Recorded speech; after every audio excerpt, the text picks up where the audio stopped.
What's up, everybody? This is Corn Beaner. Today we're bringing you my PC review for Battlefield 3 single player campaign. Battlefield 3 is developed by DICE Studios and is published by Electronic Arts, and Battlefield 3 also represents the debut of DICE Studios' new Frostbite 2.0 engine.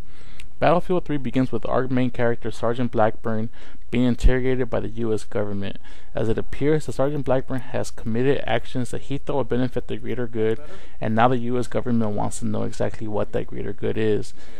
Sergeant Blackburn serves as the main story hub for everything that takes place in the Battlefield 3 universe. I do like this approach by DICE, as it would have been very easy for them to separate the story arcs amongst 2 or 3 different characters. But by them keeping it with just Sergeant Blackburn, I feel the player has a stronger sense of connection throughout the whole experience by just keeping everything kind of focused on Sergeant Blackburn.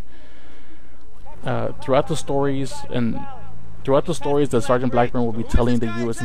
interrogators, you'll be visiting places like France, Iran, Iraq, the Persian Gulf, and other locations around the world.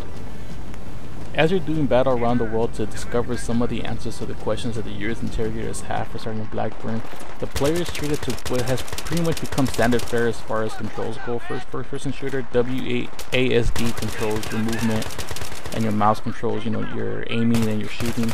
And like any other PC game, you can rebind all your buttons to kind of give yourself your customized feeling for whatever, or set them up however you like them. The gameplay itself has minor adjustments here and there. There are some stages that DICE has implemented a QuickTime event for some of the melee actions.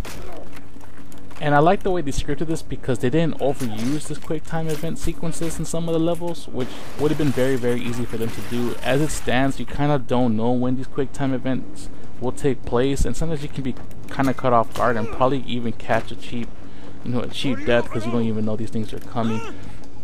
And I do like them.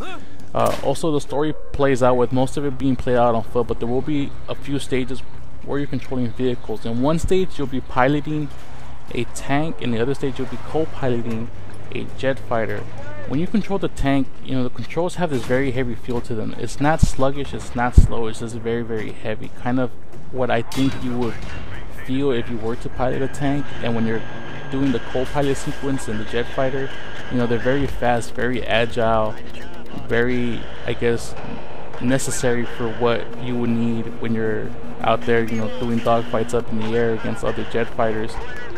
And even though DICE did the very minimal possible when it comes to controls and gameplay, and even story as a whole, where you'll see the production value in Battlefield 3 is just the production, animation, the graphics, everything had just kind of been brought up to a whole new level.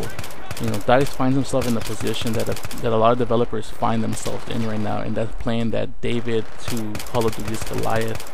And I think right now Battlefield 3 is actually one of the best offerings to kind of go up against Call of Duty's Goliath status. And if DICE keeps improving on this offering that we see here with Battlefield 3, I believe that they will actually be on top of the hill, pretty soon. Maybe not this year, maybe not next year, but I think if they put in like another 2 years to really tweak this engine to get it, better situated for not only PC but consoles, that they are going to see, the players and the gamers kind of back them up again, to push them up to the top of that hill.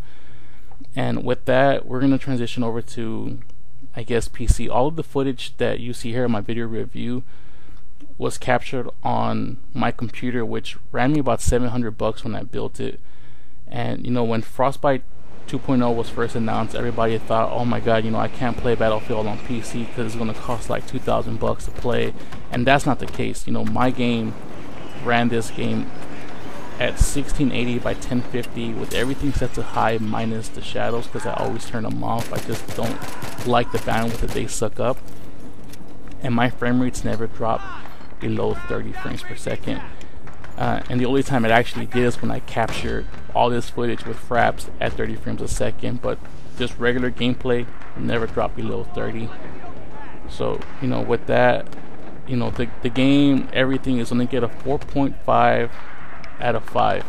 I like what DICE did here with with introducing Frostbite 2.0, the production value that you put in here, the animation, the characters, the story, you know, has a nice pacing to it. It's never too slow, it's never too fast, it's never too overwhelming.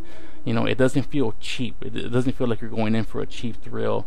You know, everything has some sort of sentiment or some context to it, and I like it a lot. So yeah, end of the day, 4.5 out of 5. You know, let me know what you guys think. Comment down below. If you guys want to know the specs to my PC, I'll put them down in the description. You know, and if you guys ever need some questions or some help, you know, I'm more than willing to actually help you guys out. So yeah, 4.5 out of 5. This has been Cornbeaner. I'll see you guys next time. Bye. And thank you guys for watching.